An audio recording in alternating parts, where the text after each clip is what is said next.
Hola chiquillos, espero que estén todos súper bien. Lo que vamos a hacer con este video es repasar. Vamos a repasar los contenidos que hemos visto durante estos meses para que, no sé, estén un poquito mejor preparados para la evaluación que se va a hacer de esta semana que viene a la otra. ¿Ya? Vamos entonces. ¿Qué vamos a hacer como objetivo? Recordar los contenidos que se van a evaluar, ¿cierto?, la próxima semana. Partamos. ¿Qué es lo primero que vimos, incluso antes de que tuviésemos que quedarnos todos en cuarentena en nuestras casas? Ortografía. Estuvimos viendo entonces los homófonos. Habíamos dicho que existían palabras homófonas, homógrafas y homófonas heterógrafas. O sea, palabras que suenan igual y que se escriben igual, y palabras que suenan igual pero se escriben diferente. ¿Sí? Vamos viendo los grupos que revisamos. Primer grupo, vaya, vaya, vaya. Vaya de ir, ¿cierto? Y también funciona como interjección. En este caso pues, tenemos acá una palabra vaya, ¿cierto? Con y con interjección y de ir, que correspondería a un homófono homógrafo. Suena igual, se escribe igual. Después vaya con doble L, vaya con B, ¿cierto? Ahí tenemos un grupo de palabras entre estas tres que son homófonas heterógrafas, o sea, suenan igual pero se escriben distintas, ¿sí? Ya, entonces, vaya con Y de ir, vaya con doble L de cercado, ¿cierto? Y vaya con B y con Y, que es un fruto. Ejemplo, tal vez no vaya de ir, ya que debo saltar la valla, cercado, para recoger esas bayas que tanto te gustan, de frutos. Sigamos. Ahí. En este caso, ahí no es tan homófono porque suena distinto, pero de todas maneras lo incluí porque hay muchos chiquillos que se olvidan de cómo se escribe, ¿ya? Veamos ejemplos. Cuidado, hay, con H con I del verbo haber, un vidrio roto ahí, en ese lugar, ¿cierto? Y después la interjección, ay, me corté, te lo advertí. Sigamos. Ahora, de todas maneras, se supone que ustedes tienen toda esta materia en su cuaderno, así que aquí vamos a ir más o menos rápido. Allá, allá, allá, allá. En este caso, allá, la misma función que el ahí, ¿cierto? Suena distinto, pero lo incluí porque hay algunos que se confunden con eso. El haya, recordemos que era una niñera, ¿cierto?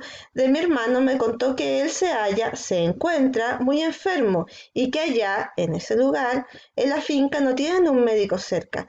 Espero que hoy haya amanecido mejor de haber.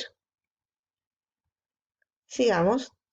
¿Por qué separado con tilde? ¿Por qué junto sin tilde? ¿Y por qué junto con tilde? ¿Por qué no me explicas? Pregunta, ¿cierto? Separado y con tilde. El por qué, el motivo, ¿ya? De tu comportamiento, de tu comportamiento. Debes decírmelo pronto porque, ya acá entonces estaba hablando de una respuesta, debo decir qué hacer contigo. Ese es el contexto, así se utiliza, ¿ya? De pregunta, de motivo y cuando respondemos a la pregunta. ¿Ves? ¿Ves? ¿Ves de ver? Y ves, ¿cierto?, de turno, en este caso también, de tiempo. ¿Ves? Pregunta. Los están haciendo ingresar uno a la vez, uno por uno. En este caso es de turno. Ahora, un tip básico. Cuando es de ver, siempre va a ser con S. Si no es de ver, es con Z. ¿Ya? Sigamos. Ahí tengo varios. Hecho con H, hecho sin H, as con H y Z, perdón, as con H y S, as con H y Z, as sin H, A y A. Vamos viendo entonces.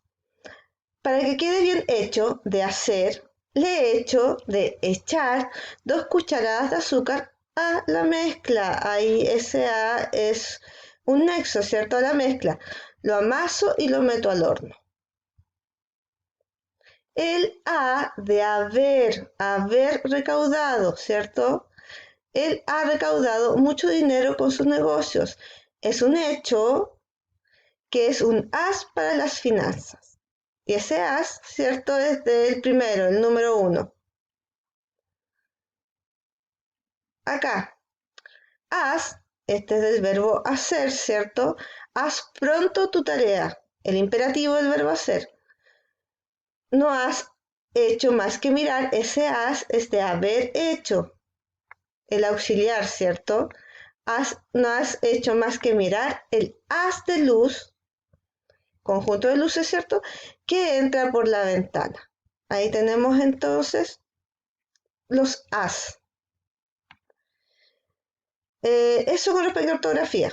Espero que de todas maneras, cualquier duda, miren su cuaderno, lo revisamos a principio de año. ¿Qué más hemos revisado? Literatura, ¿cierto? Conceptos sumamente básicos. Dijimos que la literatura era una obra de arte, en tanto, ¿cierto? A creación, ¿sí? Es una obra de arte. Tiene una intención comunicativa estética, o sea, prima la forma en que se dice, se expresa el mensaje. El lenguaje poético o literario no es igual al lenguaje común y obviamente es lo que prima en este tipo de obras porque se efectúa, se crea a través de este tipo de lenguaje. Y habíamos dicho que este lenguaje poético se caracterizaba por ser connotativo, por darle otros valores al signo, otros valores a la palabra, dependiendo del contexto en el que nosotros lo utilizamos. También habíamos dicho que la literatura, ¿cierto? Un concepto importante era la ficcionalidad, esto de tomar elementos de la realidad y volverlos a crear para formar algo nuevo, algo distinto, con la misma lógica que nosotros conocemos dentro de la realidad, para que podamos comprenderlo. Y también el concepto de verosimilitud, que tiene que ser creíble, lógico dentro de ese mundo que se crea, dentro de esos sentimientos que se expresan. Una reflexión, ¿cierto?, que es importante recordar. La literatura es un acto de comunicación verbal, ya sea de manera oral o escrita, ¿cierto?, cuyo valor estético radica en la forma en que se expresa el mensaje. Lo importante o lo que se destaca es la forma en que nosotros planteamos las ideas y los sentimientos y las historias. También dijimos que las obras literarias se dividían, ¿cierto? Se clasificaban en géneros. Ahí están los básicos, el género narrativo, lírico y dramático. ¿Qué más hemos revisado? Leímos, ¿cierto?, el texto, la introducción del libro La verdad de las mentiras de Mario Vargas Llosa y de ahí también sacamos ciertos conceptos que los podemos relacionar con ficcionalidad. Recordemos que la ficcionalidad también alude a la creación de los mundos posibles, ¿ya? Esto es para que lo relacionemos con el primer texto que ustedes leyeron que tenía que ver con la distopía y la utopía. Creación de mundos posibles. Uno de esos mundos posibles es la ciencia ficción. Habíamos dado las características, ¿cierto? Y dijimos que en un mundo de ciencia ficción podíamos encontrar sociedades con características utópicas y distópicas, conceptos que ustedes también tienen de sus clases pasadas. Ahora ya relacionándolo con lo que decía Mario Vargas Llosa, vamos a utilizar algunas citas y algunas reflexiones que tendrían que habernos quedado, ¿ya? Entonces, habíamos dicho que la ficcionalidad anteriormente, ¿cierto?, tomaba elementos de la realidad y los recreaba. ¿Qué dice Mario Vargas Llosa con respecto a la idea de ficcionalidad? Que todas las novelas rehacen la realidad. ¿Se fijan que es como lo mismo que habíamos planteado?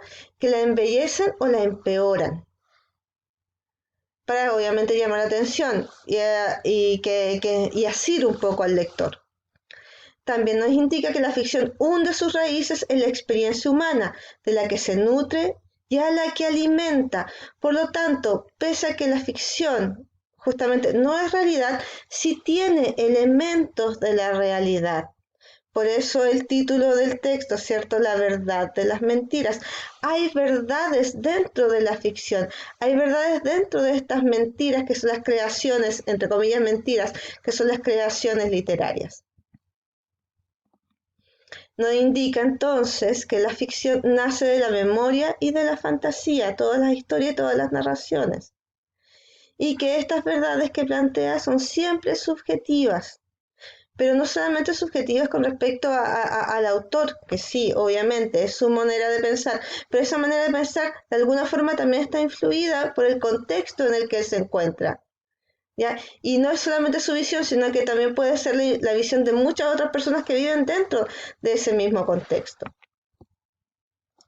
Ahora bien, dice que la ficción o la literatura expresa una verdad que solo puede manifestarse de forma disimulada y encubierta, o sea, a través de este disfraz, entre comillas, que es la mentira. Ya que lo que hace la literatura encarna la subjetividad de una época, lo que se sentía, lo que se pensaba, lo que se creía, lo que se esperaba y añoraba en una época determinada. Y también sirve para denunciar los males de esas sociedades que representan. ¿Ya? Por lo tanto, ahí también tenemos nichos de verdad. Dice, además, que es una forma de protesta, ¿cierto? Una forma de escapar de nuestra propia realidad para vivir otras vidas, que es un reflejo también de lo que querían ser quienes escribieron, ¿cierto? Y los hombres de la época en la que el escritor estaba envuelto. Entonces, por eso, para redondear, por eso estas ficciones, por eso la literatura, pese a ser creación, pese a no existir en la realidad, sí manifiesta ciertas verdades, ciertas realidades que tienen que ver con los deseos intrínsecos del ser humano, de las personas de ciertas épocas, ¿cierto? Y las miradas que tenía con respecto a esos periodos de tiempo, las virtudes y los vicios que había en esas épocas. Sigamos. Me faltaba una. Aplacan transitoriamente la insatisfacción humana, ¿cierto? Lo que a nosotros nos gustaría hacer. Sigamos ahora sí. ¿Qué más vimos? También dijimos que la obra literaria era una creación consciente, ¿cierto? Que no es solamente producto de una inspiración, sino que hay todo un trabajo para poder entregar ciertas ideas de una manera determinada. Ahora, esta creación consciente, al ser consciente, ¿cierto? El escritor elige los recursos necesarios para entregar su obra. Recursos que van desde el género, ¿cierto? Narrativo, lírico, dramático, como vimos, y los subgéneros, y las posibilidades que cada uno de estos géneros tiene, las posibilidades expresivas, tanto en estructuras como en técnicas literarias. Una de esas técnicas que destacamos era la intertextualidad, que era tomar un texto ya existente y volverlo a crear de una manera distinta. ¿Ya? Relación transformativa de una obra con un texto anterior. Ahora, ¿para qué se eligen los recursos? ¿Para qué se hace todo esto? ¿Ya? Bueno, a través de ellos, el escritor crea un ambiente determinado, ¿cierto? Un ambiente que él necesita para poder conectarse con el lector y que ese lector además pueda también conectarse con la subjetividad del autor, envolverlo. También dijimos y también empezamos a hablar acerca del análisis literario, ¿cierto? Que es lo que vamos a realizar de ahora en más.